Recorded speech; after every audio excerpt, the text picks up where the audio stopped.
Dialog khusus bersama Soulmate oleh Jambi TV kembali hadir. Nah Pak, tadi saya coba menyinggung nih, apakah Bapak lupa atau gimana nih Pak ya?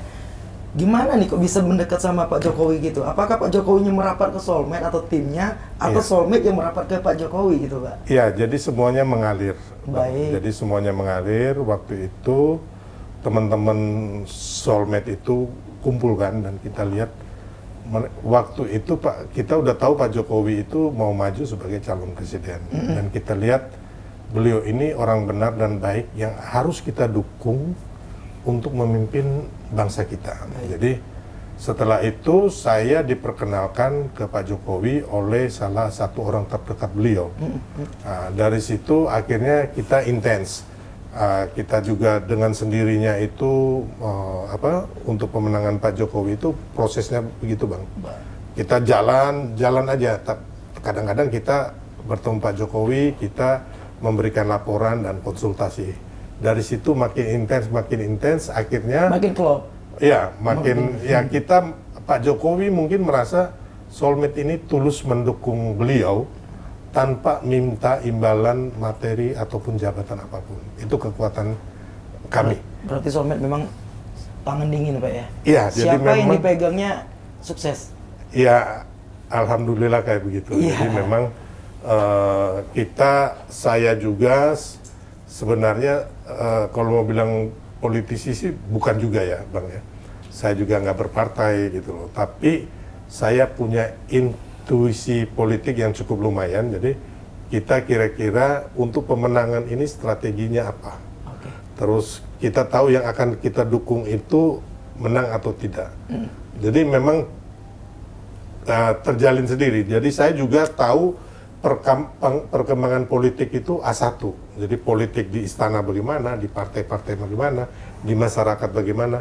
Makanya akhirnya kami tidak salah jalan. Soulmate ikut dalam gerbong kemenangan dari Pak Jokowi Gibran, 2014, 2019. Mas Gibran juga di Solo. Kami juga relawan Mas Gibran. Ikut andil di situ ya, ikut Pak? andil. Oke. Tahun 2000 berapa ya? 16 kalau nggak salah, 2017. Terus terakhir Pak Prabowo Gibran. Jadi lantas ini dari bapaknya sekarang ke anaknya, ini apakah panggilan dari si bapaknya ataukah Soulmate sendiri yang merapat ke Prabowo Gibrannya gitu Pak? Melihat dari Prabowo-nya atau melihat dari Gibrannya nih Pak? ya, jadi gini, waktu itu kita itu kan sudah dengan Pak Jokowi udah istilahnya udah bisa ya? chemistry-nya udah jalan. Terus kita sering diskusi, kita mau cari sosok pemimpin setelah Pak Jokowi yang bisa meneruskan dan menyempurnakan semua program beliau, termasuk pemimpin yang berani, yang mandiri, yang tidak dibawa tekanan oligarki partai politik asing ataupun politisi hitam dan pengusaha hitam. Kita mencari sosok itu untuk bangsa kita. Ya, kita sebagai salah satu komponen bangsa punya kewajiban. Kita anak-anak bangsa yang ingin melihat Indonesia ini menjadi negara maju, bukan negara gagal. Kan kita harus, ini kan sekarang ini kan ada bonus demografis.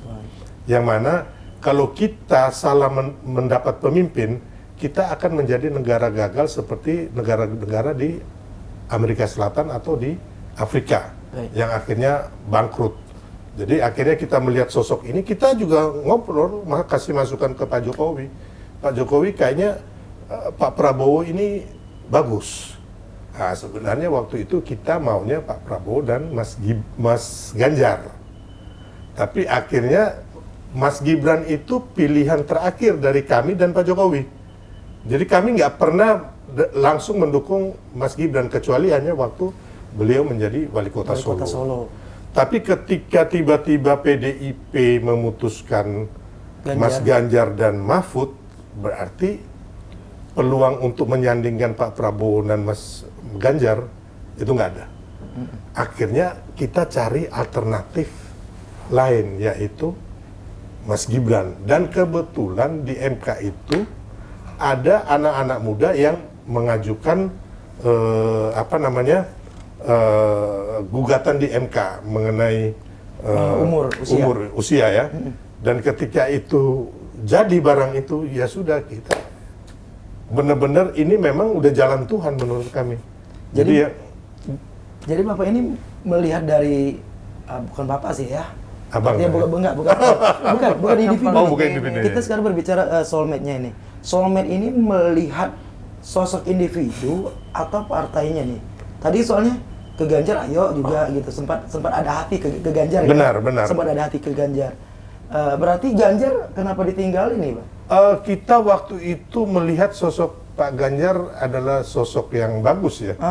Ketika disandingkan dengan Pak Prabowo ini bisa bagus menurut kami. Tapi kesini-sini kan kita tahu bahwa kualitas Pak Ganjar itu belum lah untuk menjadi seorang presiden atau wakil presiden. Jadi soulmate hengkang dulu ya? Iya.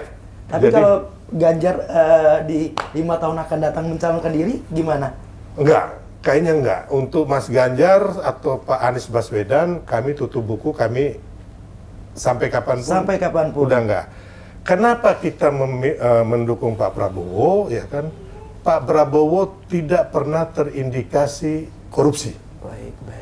Terus yang kedua, Mas Gibran adalah turunan dari Pak Jokowi dan keluarganya yang sampai saat ini kita melihat mereka tidak pernah menggunakan APBN untuk kepentingan bisnisnya dan mereka tidak terindikasi korupsi. Kita perlu orang-orang kayak gini. Memang sudah jalannya Tuhan, jalannya soulmate, jalannya Prabowo Gibran kan gitu. Ini Mbak Liliana. Ini suara Jambi, suara hasil Pilpres di Jambi ini yang saya tahu, kalau nggak salah ya, melebihi suara nasional. 68,3%, suara nasional 58,6%. Itu kan artinya jarak yang sangat signifikan perbedaannya.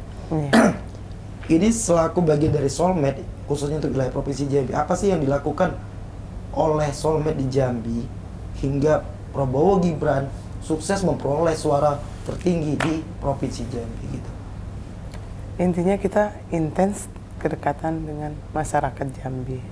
Kedekatannya dalam bidang apa ini? Seperti kemarin kita turun memberi bantuan banjir ya kan, kita beri susu, sembako, memberikan masyarakat yang terdampak kebanjiran. Tentunya juga kita di samping di satu sisi peduli sosial juga peduli Prabowo Gibran tadi Prabowo Gibran. Oke. Nah, ada kiat khusus nggak di lain itu? Selain itu, maksud saya apa sih yang menjadi jitunya ini si tangan Mbak Liliana bersama jajaran hingga bisa membawa Prabowo Gibran, suara Prabowo Gibran di Jambi ini tinggi gitu? Ya, dengan keikhlasan dan ketulusan semua dari soulmate, relawan-relawan semua dari soulmate, dan memang kita benar-benar membantu masyarakat yang terdampak kebanjiran, kebakaran, itu saling membantu. Nah ini untuk kedepannya ini soulmate ini kan pelantikan masih lama nih. Apa sih yang dilakukan soulmate? Apakah mengawal Prabowo Gibran sampai pelantikan, terus menunggu panggung politik berikutnya, atau gimana nih? Iya, jadi intinya tadi saya mau tambahkan sedikit. Untuk pemenangan di Jambi, soulmate dan juga relawan yang lain, termasuk partai politik, benar-benar bekerja ya. Mereka belusukan, terus mensosialisasikan Prabowo Gibran, terus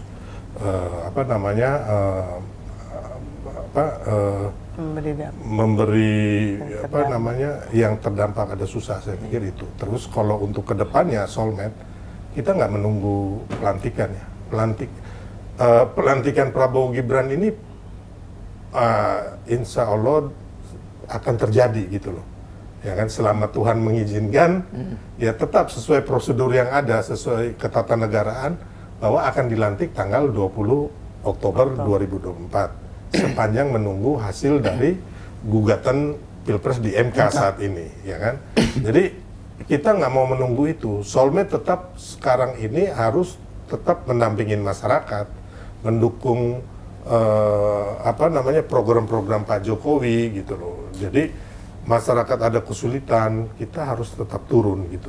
Jadi kita nggak menunggu momentum politik lagi. Tapi saat ini kita masih banyak hal yang harus kita lakukan buat rakyat, untuk kebutuhan rakyat. Rakyat ada masalah apa, kita turun. Kayak kemarin saya pun baru kira-kira 6 hari lalu bertemu Presiden Pak Jokowi berdua.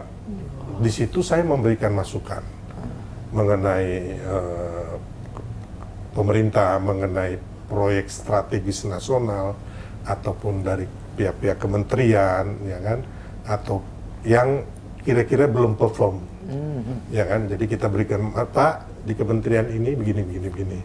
Proyek strategis nasional ini kayaknya masyarakat belum mendapat manfaat yang cukup. Sebagai soulmate-nya Jokowi lah ya. Iya, karena kan kita Sebagai ini soulmate-nya Jokowi kita nggak sekedar status doang ya Pak. Oh, ya? enggak, jadi gini. Jadi artinya ada saran yang membangun gitu ya. Jadi kan kita mempunyai perwakilan, soulmate ini mempunyai pengurus hampir di seluruh Indonesia, baik di kecamatan, bahkan kabupaten kota, dan beberapa provinsi itu sampai kelurahan ada, ya, termasuk di luar negeri. Jadi dari situ kita mendapat masukan dari anggota pengurus kita, Pak Ketum, umpamanya di sini ada masalah tanah masyarakat yang diambil oleh mafia tanah. Nah, itu kita laporkan ke Bapak Presiden. Ada masalah tambang, ada masalah investasi bodong, ada masyarakat yang dizolimin Kita secara tahan dulu hukum. Pak.